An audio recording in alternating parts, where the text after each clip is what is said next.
UP विधानसभा उपचुनाव में खेलेंगे यहां यूथ कार्ड अखिलेश यादव। 10 की जंग में अखिलेश यादव चलेंगे यूथ कार्ड। सपा के लिए कितना चुनावपूर्ण यूपी उपचुनाव होने वाला है, चलिए इसी के बारे में हम जानेंगे खबर विस्तार से। तब तक आप हमारे चैनल टीसी न्यूज चैनल को लाइक एंड सब्सक्राइब करना ना भूलें।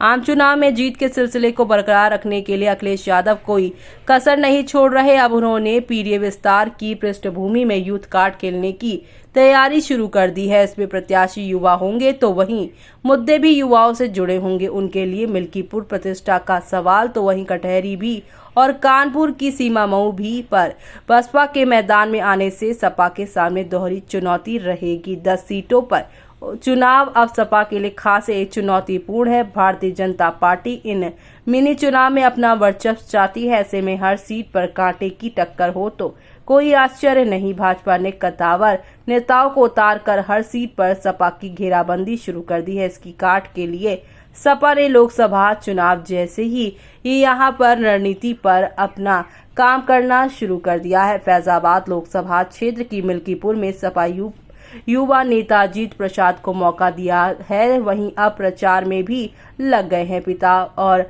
सांसद अवधेश प्रसाद की सीट को बरकरार रखने में उन्हें खासी मशक्कत करनी पड़ेगी, क्योंकि सीट को जीतने के लिए भाजपा ने भी कोई कसर नहीं यहां पर छोड़ी है। पड़ोस की कटहरी सीट पर भी सपा ने युवा नेता और पेशे से डॉक्टर छाया को उतारा है। वो अम्बेडकर नगर से सांसद लालजी वर्मा की बेटी है। कानपुर नगर की सीट पर सपा इरफान सोलंकी परिवार के किसी युवा सदस्य को उतारने की तैयारी में है। करहल सीट पर पूर्व सांसद तेज प्रताप यादव ने अपनी सक्रियता बढ़ा दी है। सपा खास राजनीति के तहत उन्हें मुद्दों को उठा रही है जो उनसे लोकसभा चुनाव में आजमाए थे, पर अब युवाओं पर ज्यादा यहाँ फोकस है। तैयारी तो उपचुनाव की है, लेकिन निगाह 2027 पर भी है। युवाओं में पकड़ बनाने की कामयाब पहल 2012 के चुनाव में सपा कर चुकी है। आरक्षण में वर्गीकरण का विरोध खुलकर किया है। आरक्षण बचाने के मुद्दे के साथ पार्टी ने संविधान मान स्तंभ स्थापित करने का अभियान चला रही है। सभी युवा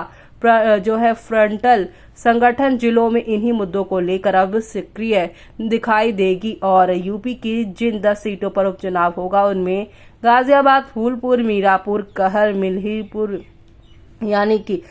मिल्कीपुर, सीमा मऊ, कुंदरकी, मजवा, कटहरी और खैर यहाँ पर शामिल है। सपा कांग्रेस की अधिकतम यहाँ पर 2 सीटें दे सकती है। करहल, कुंदरकी, कटहरी, मिल्कीपुर और सीमा मऊ यानी 5 सीट सपा ने 2022 में जीती थी। जब लोकसभा चुनाव हुआ था सपा ने 7 सीटों पर बढ़त हासिल की है। भाजपा ने 2022 में 10 में 5 सीटें जीती थी। ऐसे में अब आपका क्या कहना है इस पूरे मामले पर, इस पूरी तैयारी पर? हमें कमेंट बॉक्स में कमेंट करके बताना बिल्कुल भी ना भूलें।